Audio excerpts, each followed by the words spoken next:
ditimbang-timbang oleh hakim ketika membaca amicus curiae, siapa dari siapa, ini seperti apa, substansinya seperti apa.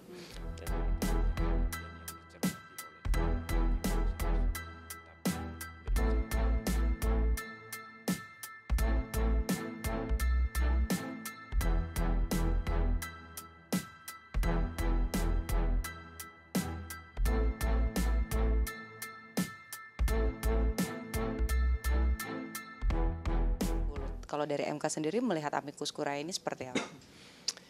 Iya, amicus curiae itu kan penyampaian aspirasi dari sahabat pengadilan gitu. Amicus curiae itu kan sahabat pengadilan yang dengan amicus curiae itu mereka itu merasa punya kepentingan terhadap perkara yang sedang diadili di Mahkamah Konstitusi sebagai pihak sebagai orang-orang yang di luar para pihak di persidangan.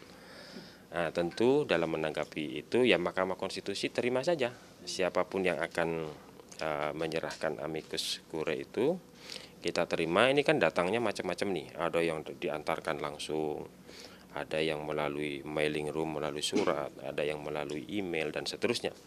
Kita sedang rekap semua itu, tapi yang pasti itu semua sudah didistribusikan kepada hakim. Nah, mengenai bagaimana pengaruh amicus curiae itu ya lagi-lagi itu diserahkan kepada hakim konstitusi gitu ya. Apakah kemudian menganggap amicus curiae itu relevan untuk dipertimbangkan atau tidak, mempengaruhi keyakinan atau tidak, itu kembali kepada masing-masing hakim konstitusi gitu. Nah, tapi kalau kita lihat kan amicus curiae ini memang istilahnya adalah sahabat pengadilan. Cuma kalau kita lihat elemennya, ini kan banyak. Ada dari tokoh, ada juga dari BEM, terus ada juga dari lawyer, banyak lah. Nah, apakah itu tidak cukup untuk kemudian menggerakkan atau mempengaruhi putusan hakim melihat bahwa memang masalah ini menjadi sorotan banyak pihak? Ya itu bagian yang kemudian akan ditimbang-timbang oleh hakim ketika membaca amicus curiae, siapa dari siapa, ini seperti apa, substansinya seperti apa. Tentu itu menjadi bagian yang dicermati oleh hakim konstitusi.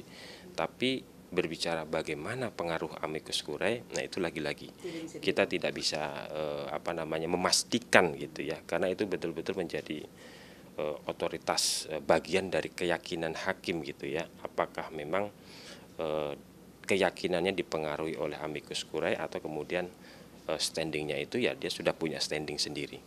Tapi yang pasti itu sudah kita sampaikan, kewajiban kita menyampaikan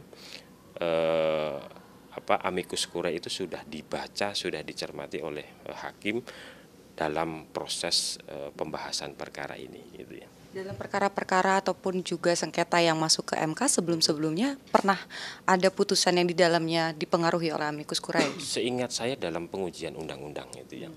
Walaupun saya melihat ada amicus curiae yang disebut saja di dalam pertimbangan putusan tetapi tidak sepenuhnya diikuti gitu ya, atau mungkin dipertimbangkan sebagian gitu ya, tidak secara keseluruhan. Tapi dalam konteks pengujian undang-undang. Nah, untuk Pilpres ini sebetulnya fenomena yang relatif baru gitu ya.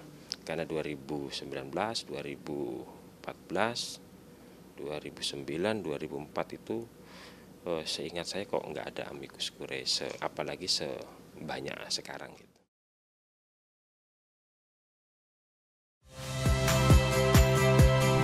Saya Rahmat Ibrahim. Saksikan program-program Kompas TV melalui siaran digital, pay TV, dan media streaming lainnya. Kompas TV, independen, terpercaya.